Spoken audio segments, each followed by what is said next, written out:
Muy buenos días, compañeros. Estamos aquí en la Universidad de Occidente con mis profesores, el maestro Gil Ornelas, que es politólogo, y el profesor Antón García, que es de la misma manera. Bueno, estamos aquí en el panel de la teoría del burnout y quisiera preguntarles yo a ustedes, ¿usted ha oído al caso hablar de esta teoría? No, no, no sé qué teoría me estás. ¿Teoría de qué? Del burnout. ¿De burnout? No, Burnout. no sé en español cómo se llama. Bueno, esta teoría nos explica, nos habla sobre la apatía de los alumnos para desenvolverse en las clases.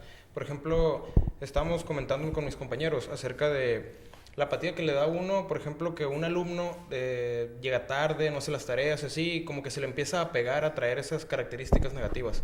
Bueno. ¿Qué opina usted acerca de eso? Bueno, es multifactorial las causas, ¿no? No es una sola causa. Podemos hablar en términos económicos.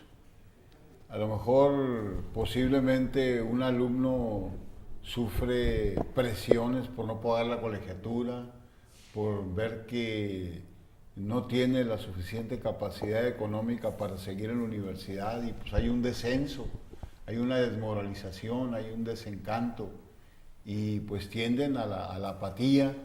Y no solo eso, sino que también contaminan, porque de una u otra manera la influencia, que la gente que se va a su alrededor, pues no le lleva un grito de optimismo, sino que es un grito de desencanto, ¿no? Y de decir, pues ya no tengo con qué recursos económicos seguir aquí.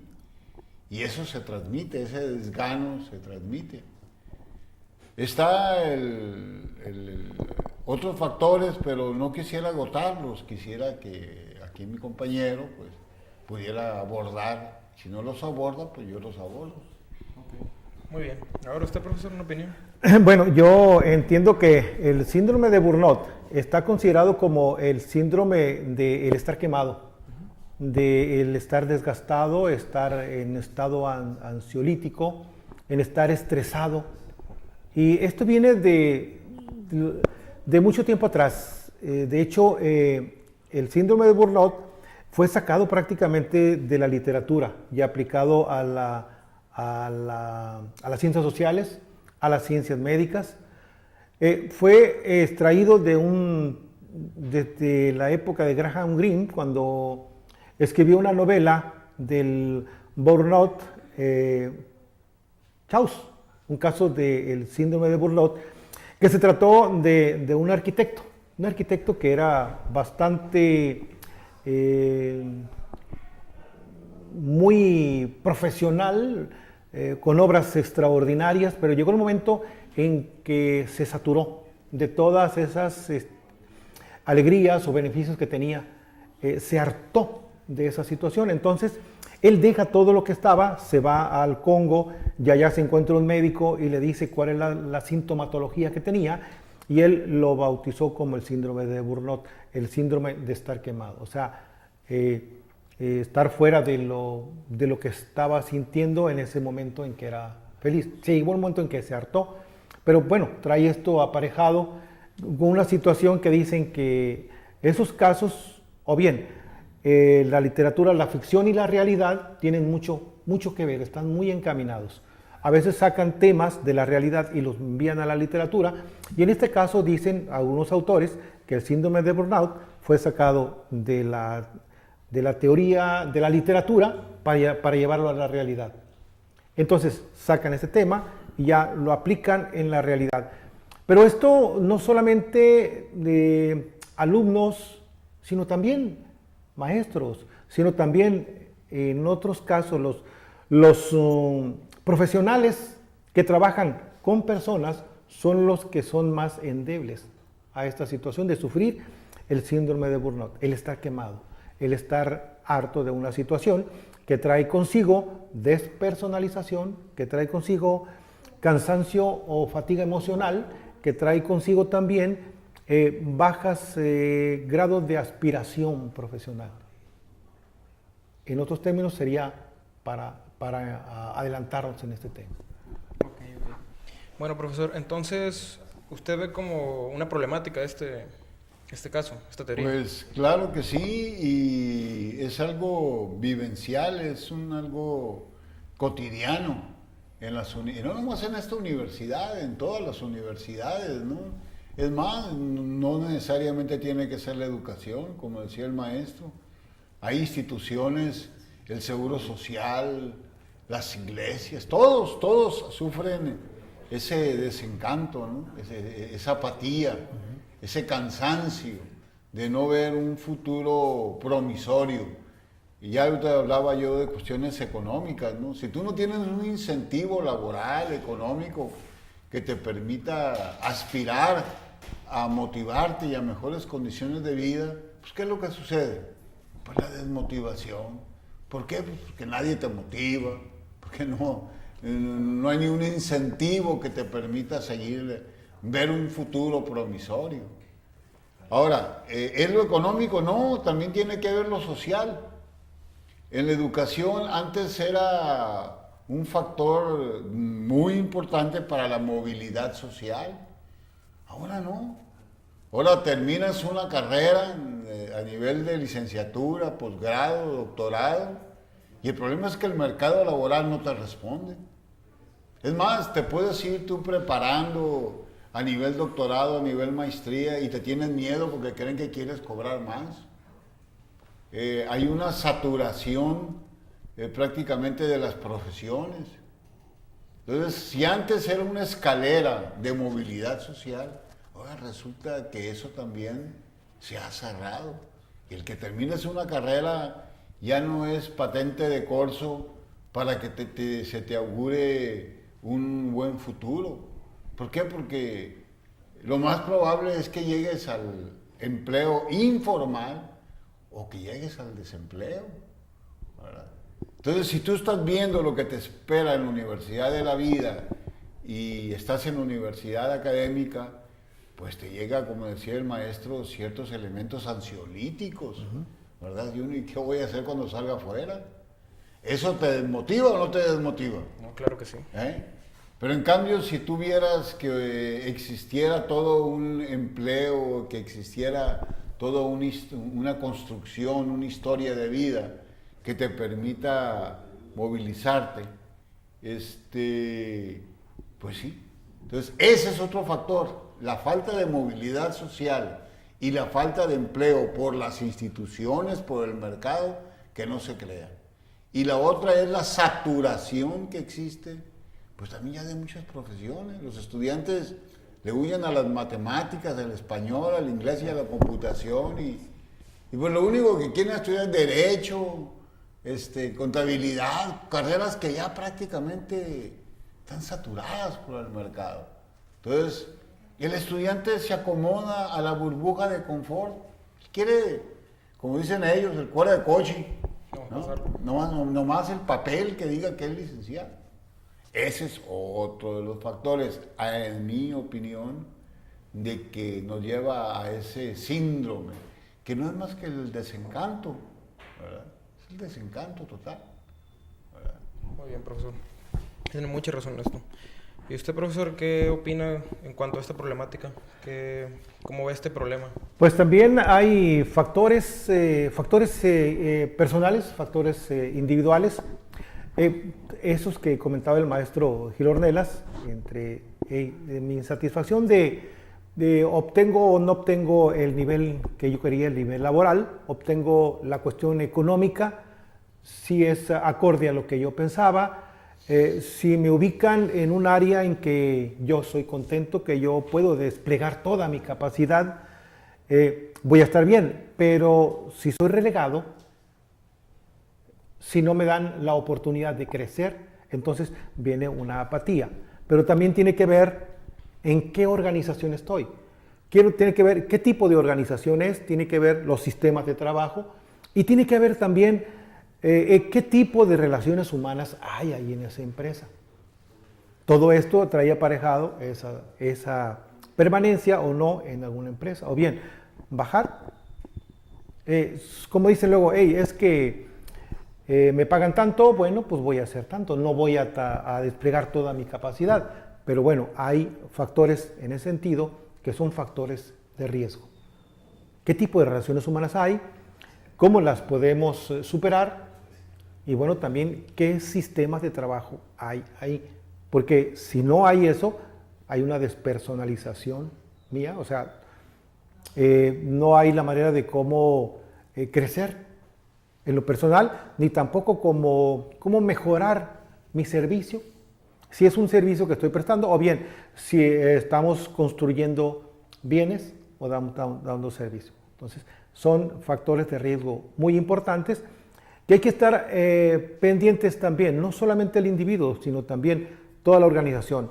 Los jefes también tienen que estar atentos a lo que hay ahí, el proceso que se da en una institución de servicio o bien proveedor de bienes. Esto es de manera integral, tiene que ver todo el proceso.